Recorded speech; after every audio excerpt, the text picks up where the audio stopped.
Duale, the leader of the majority in the National Assembly, and of course from the Jubilee Party, and Jacob Midiwo, the MMP, and he is in ODM. Welcome to both of you, gentlemen. Jacob, perhaps let me start with you as we look at the emerging political issues, and let's start with Mudavadi.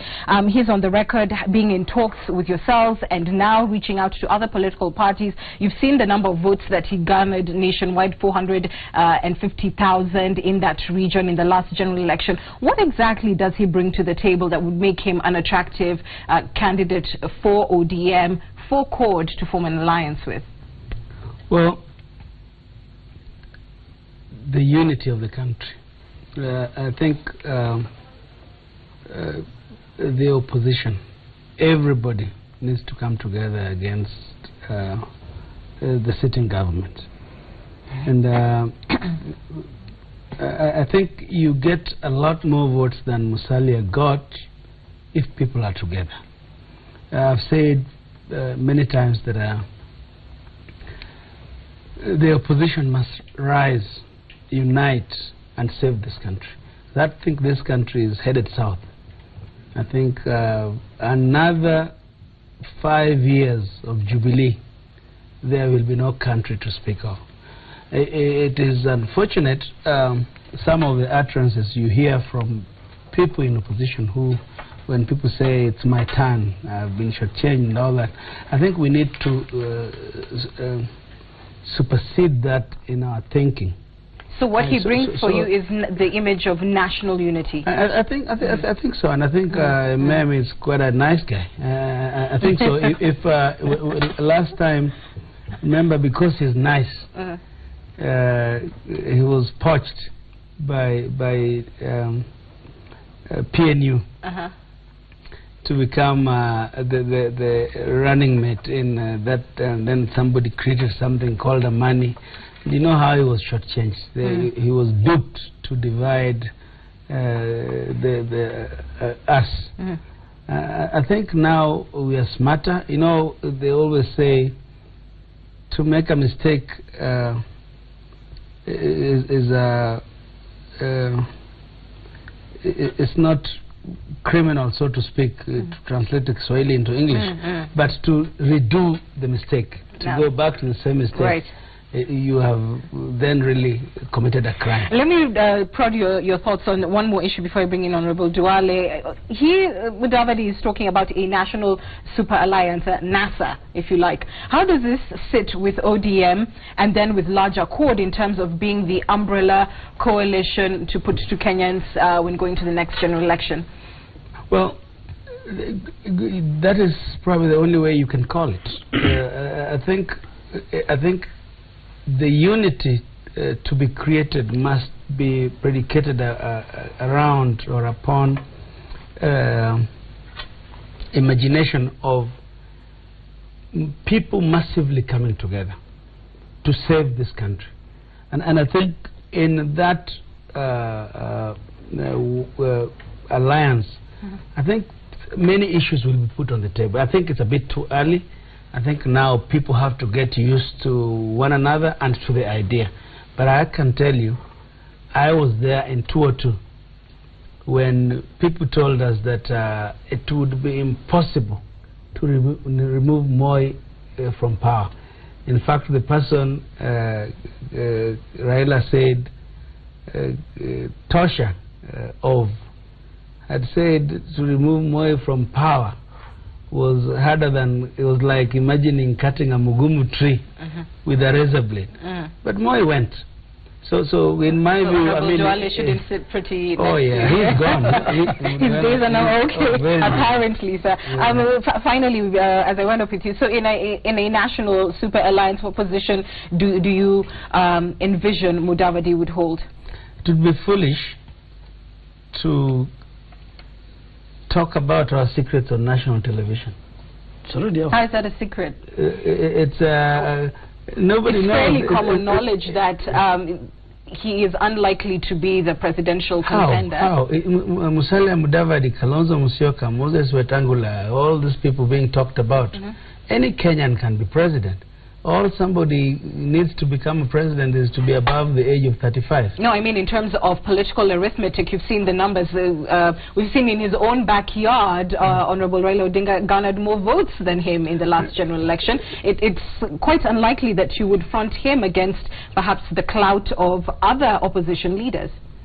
But that was then. Things have changed?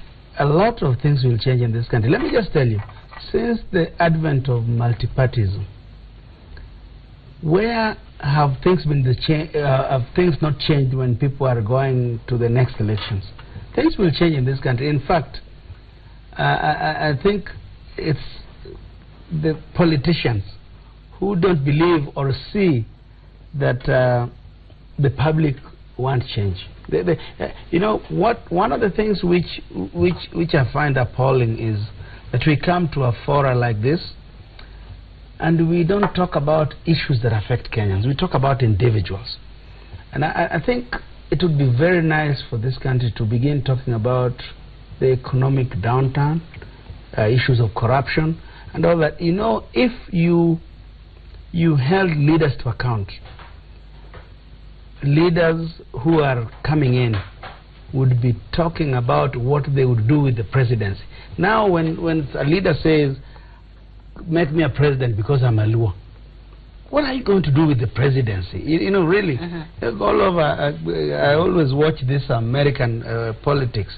And I see now... They campaign on issues. The people campaign on issues. But our politicians don't, arguably. Arguably, it's your fault, your side of the divide, that campaigns on the basis of ethnicity. No, not now. Our side of the divide may campaign on the basis of ethnicity, but the other side is practicing ethnicity. When you have a two-tribe government, and when we say that you have a tribalistic government, that must be an issue of campaign, because it's an ill, it is wrong, and it is prudent of us to raise it. All right, Honorable Duale, what do you think? I'm sure you want to respond to what is talked about, a two-tribe government, but also adding to that, how do you see Musalia Mudavadi, and what does he bring to the political equation? Would Jubilee be keen to win his favor? Musalia Mudavadi, from where I sit, I've worked with him in ODM between 2007 to 2010. We left and then he followed us. I mean, we left ODM. He's a very decent man in terms of personality, very decent human being. But I think Musalia Mudavadi has no political relevance. And the so-called Super Alliance, you know, I've been wondering, he's only one talking about Super Alliance, and you know, he has named a number of people, teachers, the religious people, Isaac Ruto, William Ruto.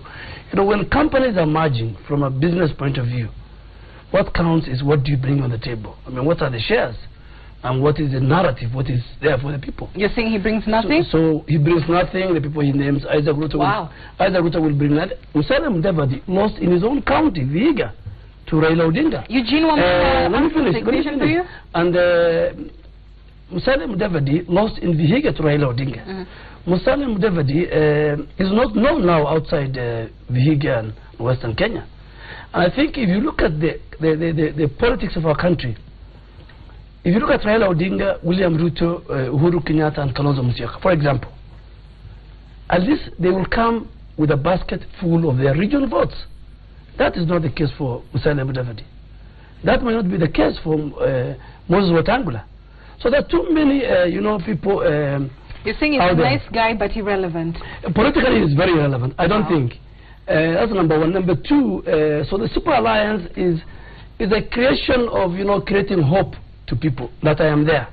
You know, when he appears and he has a small group, if you have been watching his rallies, hardly 100 people, 200 people, you know. I mean, I saw him in Tana River, Kilifi, meeting some teachers here. So that's the way I see Musalia Mudavadi. Coming back to ethnic politics. I mean, yes, ethnic politics has been with us for a long. But today, for a while, we sit as a Jubilee coalition. We have decided to run away from that. Create a party where we feel everybody will have a space. Because if you look at TNA, I mean, for example, it's a national party, but it has a lot of its supporters from one region. Same for URP. That's why we felt all these parties, perception-wise, will still have ethnic connotation. So that's why we went to Jubilee. But look at the other side of our friends. One time they're saying they'll form a super alliance. One time they're saying Raila and Kalonzo and Wetangula are not in good terms. The three of you could not decide who becomes the running mate. Now when you make it 10 people, you bring Musalia, you bring Isaac Ruto, you bring all these other types of people. And we have 9 months to the general election. And all of them, they're waiting for Raila Odinga to say Tosha, which I don't think he will say again. He will say again. I mean, Raila Odinga has the numbers. Even in Parliament, ODM has the largest number of members of Parliament in terms of a single party.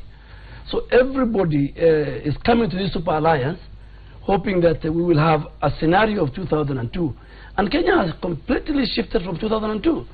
We have a government, they might call it two tribes government. I am not a member of those two tribes. Is the foreign minister not a member of those two tribes? Is the interior minister not a member of those two tribes? In fact, if you look at the leadership of the legislature today, of both houses, between the Jubilee leaders, myself, Naomi Shaban, Katole Mitito, down to Washiali, and you look at Nyenze and Jakoyo and Chris Wamalwa and that lot, you can tell which leadership is tribal. I mean, the leadership of our leadership in the National Assembly or in the Senate has nothing to do with the tribe of the president, the deputy president. Yeah. So this narrative of the two tribes is like that our votes were stolen. You blame the Supreme Court, you blame IEBC. There are two tribes. This is outdated narratives that have been said. But the only people who can really change that tribal narrative is the Kenyan public by how they will vote. So I want to move away from that and pick on something else you have said in terms of the Quad parking lot, if you like. It's so crowded, the question of positions will come forward. Do you believe that it will be inevitable for both sides of the House to unite and make changes to legislation in order to change cabinet secretaries to be politicians, create the positions of premier and deputy premiers in order to satisfy the needs of the groups you're seeking votes from, you're seeking supports from? Anne, I think the Constitution, the framework of the Constitution did not anticipate it, that changes to the Constitution will be made for political expediency. I'm one person who will oppose it. That requires a referendum. Just because a pack of politicians from different regions, from different tribes, want to form government and they want to create positions for themselves, that is not the spirit and the intention of the new constitution. What does Jubilee have to offer the people it's wooing? You are also looking at the same lot. You're looking at the likes of Gideon Moy, you're looking at Weta, you're looking at Kalonzo. You don't need them? No. We have a presidential candidate. We have the running mate. We will, when the time comes, we will have who becomes the Speaker of the National Assembly, who becomes the Speaker of the Senate, who becomes the leadership in the House. Jubilee does not need additional positions. Jubilee will fill the positions in terms of winning strategy based on the positions that are currently available within the Constitution. Why do we create? The Kenyan people in a referendum said we want a presidential system of government where the legislature is completely delinked from the executive. So we don't have ministers. So we are taking back ministers to the House. We want to create the position of a prime minister, not because the people of Kenya have asked. It's because Raila Odinga, Kalonzo Musyoka, Moses Wetangula, Musalia Mudavadi, or the so-called pack want to satisfy their own political interests. What do you think? I want to say two things. The first thing which you said we move away from, but we can't just, this issue of tribalism.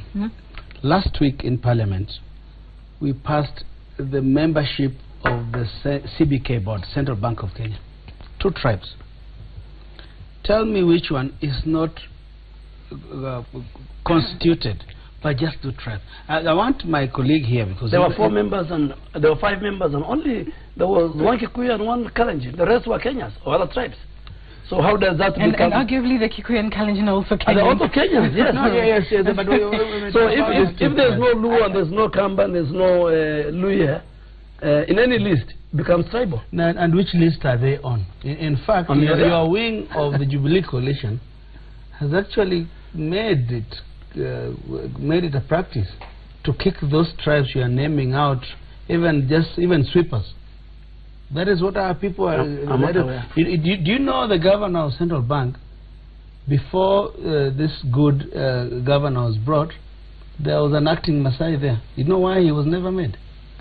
Because he was not from your tribes. But now let me say this.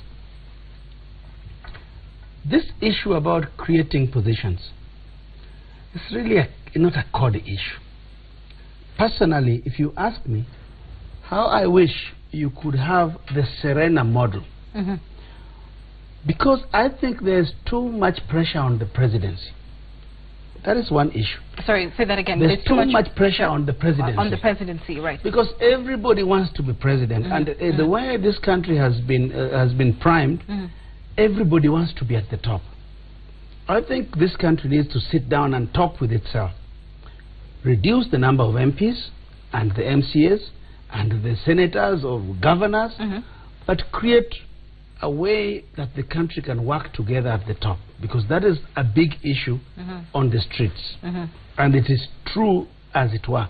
The other thing, ministers. It's not just about rewarding political but it loyalties. would be good. It would also be good to reward them. What are the chances? You know, my friend Aden Duale, if we kept the Serena model, he would be the prime minister today.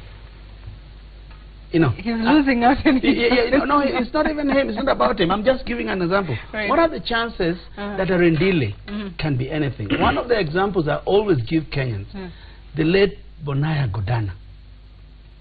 He was smarter than most of these politicians you see. I always admired. Many times I thought he was a presidential material. But because he's from a small tribe, he really had no chance. But if you create positions that enable Kenyans to aspire to the top, as it were today, and Duale may support it, anytime 2 or 3 big tribes connive, the rest have nowhere to go to. We have to address this issue. The other thing right now... So, ODM would support such a proposal in Parliament? Well, I have not heard it in ODM. I don't want to talk for ODM, because we know ODM is the only party I know in the country that consults itself within itself. But when the thing comes for debate, I am telling you, I will put my position and my reasons. Because personally, I think right now you have the presidency with a lot of pressure on it, and the president, Honorable Uhuru Kenyatta, is sitting in State House like a king. He's supposed to be the executive president of this country. He has no idea what is going on. That is why he can throw up his arms and say he has done enough on corruption. Okay. Yeah.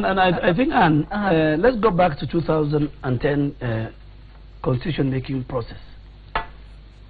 It is us, Jacoy included, then we're in ODM, who decided on this model. Yes, who decided not to go parliamentary system of government. If you wanted a parliamentary system of government, then people like me from minority groups will go to the top leadership of our country based on the political parties that we build. But including his party boss, we all agreed in principle and voted for the new constitution. Says we want a system similar to the US system, where the 3 arms of government are independent, they are distinct and interdependent. Secondly, I totally agree with him. This constitution has not put any pressure on the presidency. In fact, if you look at the presidency during Moi's time, in terms of powers, this president's powers have been devolved to county governments, to the judiciary, to the legislature. The legislature now is a more powerful organ than it was. So the president's imperial powers under the new constitution have been reduced. I'm hearing you say that if this comes to Parliament, Jubilee will not be supporting Let me even come correct? to it. If it comes to Parliament, Jubilee will not support let me come even to that. It's not even for Jubilee. It's for the people of Kenya to decide if today we decide to go for a new system of government. But what is the genesis of these amendments coming from the court and these, shenanigans about super alliance? It's because we have a problem at hand within the opposition. We are too many. We are hungry for power. We can't decide who becomes the president. If the opposition wants to save the people of Kenya from what they're saying and defeat Jubilee, then they must walk the talk and decide on one candidate. Let me finish. I give it up. And decide on one candidate. But just because you want to bring Musalia Mudavadi, you want to bring Kalonzo Musyoka, you want everybody to walk out of the table happy. So what do you want to dispense of? You want to dispense of the Constitution. The Constitution belongs to the people of Kenya. It is the people of Kenya who will decide the form of government that they want to be, governed. Okay, gentlemen, I think you've already, I believe Jaco have already dealt with the reasons why you think that model would work. I want to... But Jubilee will not support. Honorable Dual will not support. Okay, fine. Just a final question, because we're absolutely out of time. Today we heard Peter Kenneth declare his support for President Kenyatta and saying that he'll be vying for... Well, he didn't say it, but he certainly did intimate it by just the place where he made the announcement that he will be eyeing a gubernatorial seat, more likely the Nairobi one. What do you think of this development?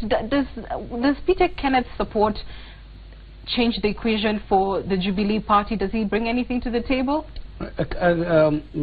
No, really nothing. He comes from the same village. So he's to you what Musalia is to them what Musalia is to you?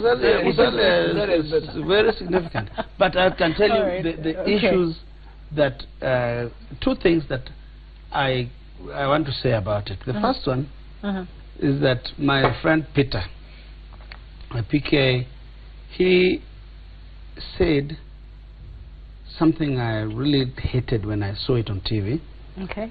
That he has conceded his ambitions to support Uhuru. And then he said he will go to either Nairobi or Murang'a. Or Nakuru. Or Nakuru, or Nakuru. I think that is condescending. You cannot behave like you are God's gift to the public of this country. It is 9 months to an election. Anybody who wants to be governor must tell people, I would want to be governor for 1, 2, 3, 4 reasons. Not because you're conceding your ambition. Not because you're conceding your ambition. Personally, I disagree with that. I think we are underrating the intelligence of Kenyans. Absolutely. Number two, why is Peter Kenneth coming, conceding to Uhuru specifically? It's not like conceding to anybody who would be a candidate. He is positioning himself to be the next tribal leader after Uhuru to Central Kenya. And I can tell you, Duale may not know that I would be foolish if I were William Ruto to sit back and watch. Because it's a plan. I can also tell you what I have heard since he made that announcement, that he is being prompted by OP to do it. People who don't like William Ruto and OP. And I think we cannot run our country throwing discord, are we, Jacoyo? Yeah, no, well, that's my job. My job to tell the truth. I mean, all right. I think number one. Yes. I think number one. Peter sat with him in last parliament. He's another fine, refined, decent politician. Very good member of parliament who did very well in his constituency. But Peter Kenneth, I think, underestimated his political ratings in 2013. I talked to him. He had a huge Facebook followers.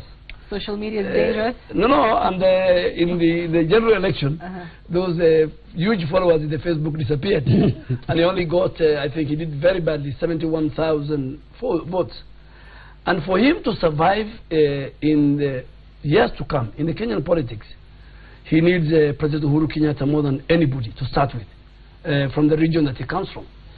So I really welcome him to Nairobi or to Murang'a or to Nakuru. But you don't need him. Welcome him. I'm sure he'll go through the party nominations. But I totally agree with the Jacoyo in that, the Kenyan votes is not where you just, get them from a market in, Kongwe or anywhere. I mean, the Kenyan people are very serious. You should say, I will present myself to this county, to the people, and I want them to vote me. But when you say, I have a choice between Nakuru and all that, But for us, it's a plus. I hope Mother Karua will follow suit, because unless she follows that route, her politics will continue diminishing. Coming to 2022, number one, you know, this is a narrative. The opposition is playing a lot of narratives. They are so confused. 2022, God willingly, inshallah, William Ruto will be a presidential candidate. And among the regions that we will campaign will be Central Kenya, whether Peter Kenneth will be a candidate, whether anybody else will be a candidate. I am sure the current president believes in the ability, and all of us believe in the ability and the character of the deputy president. We will go to every village. We will sell that our ideals, that we will finish the work started by President Uhuru Kenyatta. And I want the opposition to prepare a candidate. I want them to prepare. I want them to prepare a candidate for 2022, not to talk about our candidate. And then to kutane kwa debe. Gentlemen, I must find out. But he just said they believe in the character. The character of his. You know, that's a topic on the deputy president, and we don't want to get into that because we're out of time. We have just castigated Peter for. He was topical. He was on the news today, gentlemen. Thank you. Always great chatting. Thank you.